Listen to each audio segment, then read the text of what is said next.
What's up everyone? It's Jem Sally here and for today's everyone, so nandito tayo sa bahay ng kuya ko and let's tour and tingnan natin kung ano yung natapos ng mga construction workers. So, yes, samahan nyo ko. So, tara! Close din guys. So, aakyatin natin to. Oh my God! Hindi pa nalagyan ng lababo. Malapit na matapos ang bahay ng ating kuya. So, dito na tayo maninirahan, guys.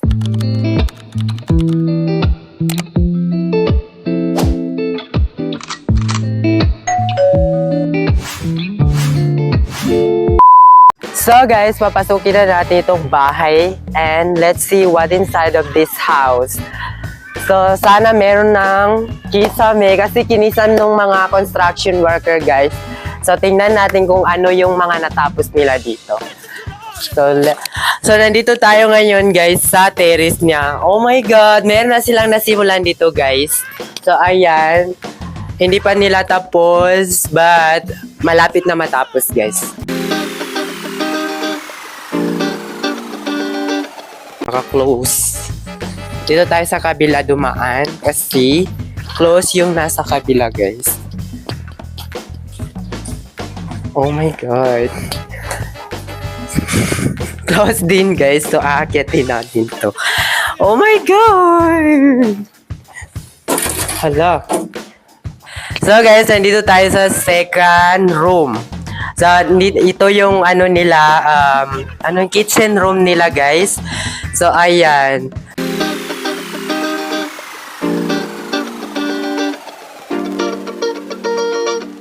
Tapos na yung kisame nila, guys. Ayan, sobrang ganda. Pero, yes, wala pang pintura. So, next chapter naman yung pintura niya, guys. So, ito naman dito yung lalagay yung lababo nila, guys. And then, tapos na rin yung kisame nila. Dito, pakita mo yung kisame. Ayan. So, hindi pa nila nalagyan ng, dito, yung, lababo. Hindi pa nalagyan ng lababo, guys. So, yes. Nandito tayo sa CR. The bathroom. Ito yung bathroom nila, guys. So, tapos na rin yung kisame niya, guys. Yung plain lang, guys, nilagay nila na kisame para simple lang ba? So, yes. So, ito yung CR nila, guys. Wala pang nalagyan ng CR kasi wala pang budget. Yes. So, wala pang budget, guys. So, ito, guys. So, let's go to the bedroom. Bedroom? Yes. Let's go to the bedroom. So, here we go. Papasok tayo dito sa munting bedroom nila. So, ito yung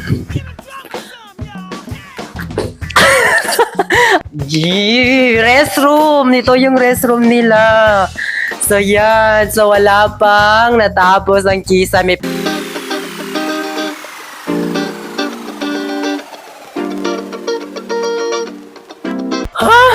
Ito yung room ng mag-asawa. Pero, wala pang pakita mo kisame. Wala pa. Hindi pa tapos yung kisame nila, guys. Oh my God. Hindi pa tapos. Bakit? Kasi, ewan ko sa mga construction work. So, ito yung para sa anak nila, guys. Ito yung room ng para sa anak nila. Pero, hindi pa rin tapos ang kisame dahil wala pa rin budget.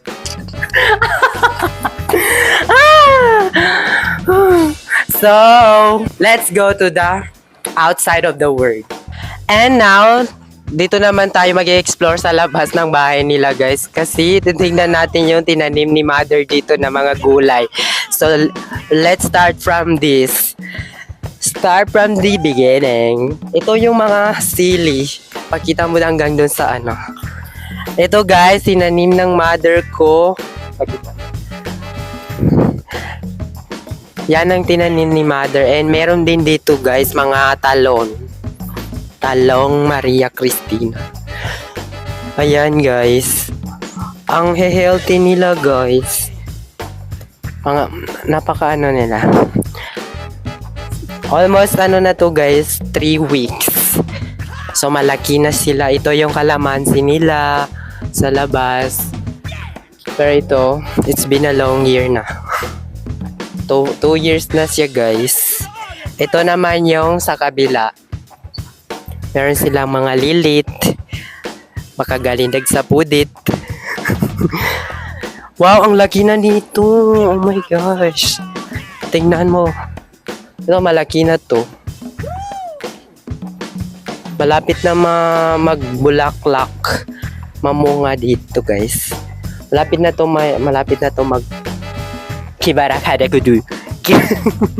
Kining paru. Let's go to the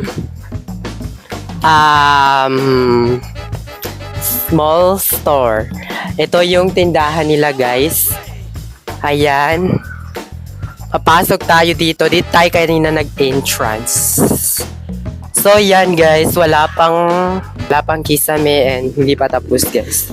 Ayan si Mother Earth. Ayan. So gine-check niya rin niya yung loob ng bahay.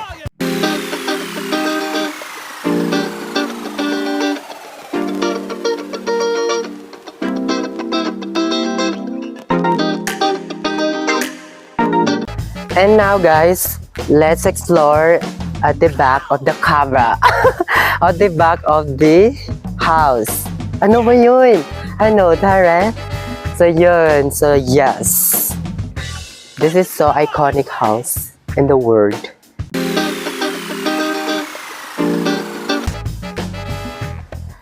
So dito sila magpa-park ng kotse nila guys. So yes, it's very literally malawak. Ayan. From this to this. So yan guys. Malapit na matapos ang bahay ng ating kuya. So dito na tayo maninirahan guys. Kasi maraming foods dito for sure. Maraming food dito. Saka may aircon. Then maraming nasa refri, wifi pa guys. So dito tayo magtatambay soon. So yes, come on. Come on! Oh my gosh. So yes guys, meron din silang small bayabas dito. So, ano ba yun? Nakain ko na yung first, niya guys. First fruits.